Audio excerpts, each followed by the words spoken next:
Bonjour YouTube, ça fait un mois qu'on n'a pas fait de vidéo sur l'Olympique Lyonnais et il est donc temps de faire un petit point sur ce qui se passe, sur les infos qui sortent, sur le mercato, sur l'entraîneur, sur tout ce qui se passe autour de l'Olympique Lyonnais dans cette période parfois pas si faste que ça, mais bon, je vous oublie pas, hein, on est en plein milieu de l'Euro, en plein milieu du Tour de France, mais il se passe aussi des choses du côté de l'Olympique Lyonnais, donc on va faire un petit point, une petite vidéo rapide pour faire le point sur tout ce qui se passe du côté de l'Olympique Lyonnais depuis la fin de saison et tout ce qu'il va potentiellement se passer d'ici la reprise. On s'était quitté sur le débrief de la finale entre l'OL et le PSG, et ensuite il y a eu l'émission à la Zub avec tous les petits potes habituels que je vous inviterai d'ailleurs à aller re-regarder, on la mettra en description.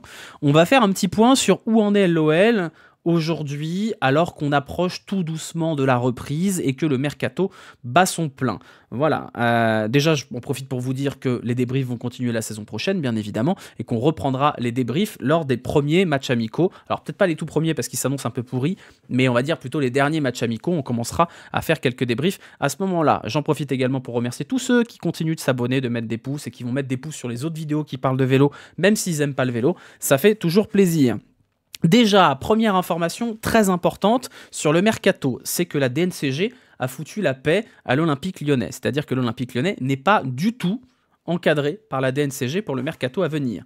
Donc probablement que l'OL a dû promettre un certain nombre de ventes. On nous a expliqué que l'OL était passé entre les mailles pour plusieurs raisons. La première, c'est qu'il y a un certain nombre de rentrées exceptionnelles du côté de l'Olympique Lyonnais cette saison et uniquement cette saison. C'est la vente d'OL Reign, c'est l'argent de CVC, le fonds d'investissement qui a racheté une partie des droits télé de la Ligue de foot professionnelle, la vente de l'Arena et la cession de l'OL féminin. Ça fait beaucoup d'argent qui vient compenser les pertes abyssales de l'Olympique Lyonnais, qui sont de l'ordre de 100 millions d'euros sur une saison sans Ligue des Champions, parce que la masse salariale aujourd'hui est encore beaucoup trop élevée, même si on a pas mal dégraissé l'été dernier. Donc ça passe pour cette saison, mais ça passe probablement avec des promesses de vente.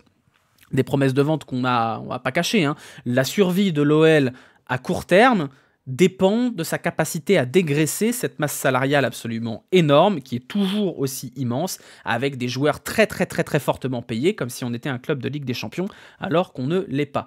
On peut citer Anthony Lopez, on peut citer Dejan Lovren, Corentin Tolisso, Alexandre Lacazette, Nicolas Tagliafico, et les nouveaux arrivants, Matic, Benrahma, Mangala, touchent des très gros salaires, donc c'est normal que cette pyramide soit un peu pétée, et aujourd'hui un OL qui n'est pas en Ligue des Champions, c'est un OL qui perd beaucoup d'argent. Donc l'OL est dans l'obligation cet été de vendre, de dégraisser et d'essayer de faire un peu d'argent pour préparer la suite des événements. On peut imaginer que pour passer la DNCG, l'OL a dû faire un peu à la Aulas et promettre un certain nombre de ventes. On sait qu'il y a grosso modo pas mal de joueurs à l'Olympique Lyonnais qui sont sur le marché. On va commencer par les ventes avant de parler des achats. Déjà, on ne va pas commencer par ça, on va commencer par l'information principale d'aujourd'hui qui est tombée il y a 10 minutes, qui est la prolongation de Pierre Sage, puisqu'on est le 1er juillet, et donc Pierre Sage n'était officiellement plus l'entraîneur de l'Olympique Lyonnais, l'Olympique Lyonnais n'avait plus d'entraîneur, et l'Olympique Lyonnais a prolongé Pierre Sage, le contrat devrait être signé normalement demain, donc au moment où je vous parle, il est 22 h, normalement demain c'est signé, Pierre Sage qui va prolonger avec l'Olympique Lyonnais jusqu'en 2026, avec une saison en option. Ça nous a été révélé par l'équipe, un article signé Hugo Guillemet, qui visiblement travaille même en vacances, qui nous dit que malgré des sollicitations à l'étranger, Pierre Sage va bien continuer l'aventure avec l'Olympique Lyonnais après avoir été diplômé du BEPF. On nous annonce aussi le remplacement des départs du staff, puisque je vous rappelle que Jérémy Bréchet et Antonin Da Fonseca sont partis rejoindre l'ami Bruno Genesio à Lille, et on a donc Mars Massiel, l'ancien entraîneur de Valenciennes, Rui Lemos et Valour qui vont rejoindre le staff, donc des préparateurs physiques et un adjoint, qui viennent donc remplacer les partants et renforcer l'équipe dédiée à Pierre Sage du côté de l'Olympique Lyonnais. Ça, c'est quand même l'information principale, on s'en doutait, on savait que Pierre Sage allait être prolongé, c'est une bonne nouvelle pour la stabilité du club, et on va souhaiter à Pierre Sage de pouvoir construire quelque chose sur la durée avec l'Olympique Lyonnais. Voilà, ça c'est l'information importante. Ensuite, du côté des départs. Du côté des départs, pour l'instant, rien n'a été vraiment acté. On a des rumeurs, on a des joueurs dont on le sait qui sont en partance. On sait qu'on a des joueurs dont l'OL veut se débarrasser. Pour l'instant, les informations les plus insistantes sont du côté de Ryan Cherki. On a eu également un article de l'équipe qui nous a révélé les dessous du revirement de Ryan Cherki, puisque comme je vous le rappelle, Ryan Cherki était pressenti du côté du Paris Saint-Germain pour un montant de 15 millions d'euros, mais ça faisait un peu chier tout le monde d'aller au Paris Saint-Germain. Ça faisait chier l'OL de renforcer le Paris Saint-Germain, ça faisait un peu chier Ryan Cherki qui savait pas trop où se placer par rapport à son temps de jeu, puis est arrivé Dortmund. Et Dortmund est arrivé avec la même offre que le PSG, avec en plus un intéressement pour le joueur. Et c'est donc du côté de Dortmund que Ryan Cherki se dirigerait avec une proposition salariale qui est pour le coup assez inférieure, mais la promesse de ne pas l'empêcher de partir s'il s'accomplit à Dortmund, et en plus le numéro 10. Donc visiblement ça compte d'avoir le numéro 10 à Dortmund. Donc on nous souffle que Ryan Cherki se dirigerait vers Dortmund pour un montant de 15 millions d'euros, ce qui est relativement faible par rapport aux promesses entrevues par Cherki. Mais Ryan Cherki, il lui reste un an de contrat, pardon. Il touche un salaire de 300 000 euros, donc c'est une opération financière plutôt pas mal pour l'Olympique Lyonnais qui récupère 15 millions de cash et pas mal d'argent sur sa masse salariale.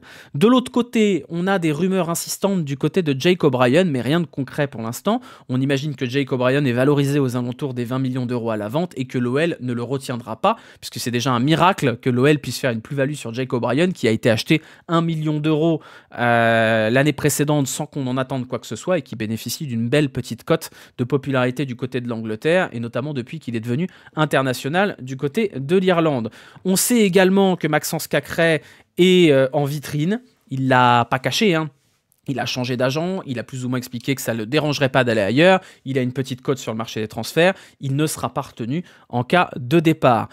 Pour le reste, l'autre information dont on n'a pas parlé parce que ça commence à dater, c'est qu'Alexandre Lacazette va rester à l'Olympique Lyonnais, donc pas de vente d'Alexandre Lacazette, donc probablement pas de recrue en numéro 9, à moins que Georges Mikotadze continue de faire traîner dans l'espoir de revenir à l'Olympique Lyonnais. Des petits oiseaux nous soufflent qu'il était à Lyon aujourd'hui et que sa famille pousse toujours pour qu'il signe à l'OL malgré des sollicitations assez féroces du côté du RC Lens et de l'AS Monaco. Voilà, du côté des autres joueurs potentiellement en vente, on sait que Nicolas Tagliafico ne sera pas retenu parce qu'il vieillit et parce qu'il a un salaire assez énorme. On sait que Anthony Lopez serait libéré potentiellement s'il a une offre quelque part, mais ce n'est pas le cas pour l'instant. Donc pour l'instant, l'Olympique Lyonnais compte 2 gardiens potentiellement titulaires, dont un qui a un très gros salaire.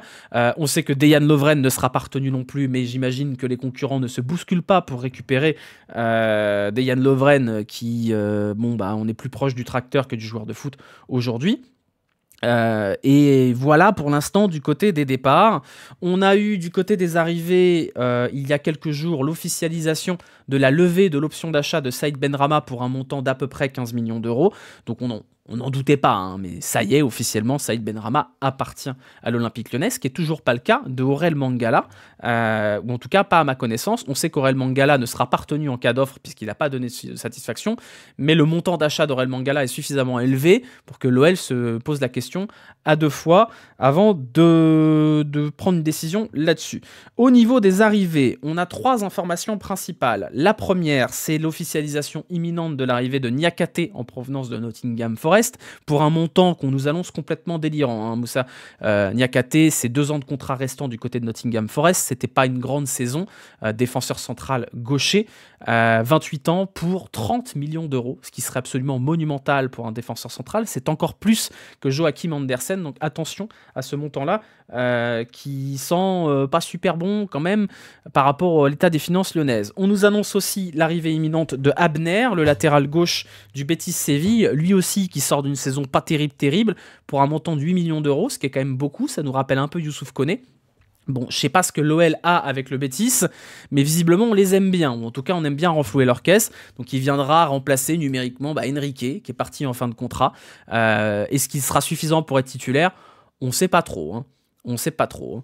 Et derrière, il y a l'histoire de Thiago Almada qui signerait pour Eagle Group plutôt que pour l'Olympique Lyonnais, mais qui irait à Botafogo en stage pendant 6 mois avant de rejoindre l'Olympique Lyonnais en janvier. Donc encore de la magouille de multipropriété, ça commence à nous faner un peu le zum, mais on fait avec. Voilà pour l'instant où on en est du côté des tractations de transfert de l'Olympique Lyonnais. Les gros sujets du mercato qui sont le numéro 6 et le milieu de terrain ne sont toujours pas traités et on n'a toujours pas d'ailier. Alors Almada, oui, c'est pas mal, Thiago Almada, c'est un jeune joueur de 23 ans qui viendrait colmater le départ de Cherki dans l'absolu. plus. Mais s'il arrive qu'en janvier, elle arrive en janvier. Hein. Et en plus, humainement, visiblement, c'est pas ouf, Almada. Voilà, donc encore une fois, on est pris dans l'étau des méandres de la multipropriété. Et c'est pas cool de ce côté-là.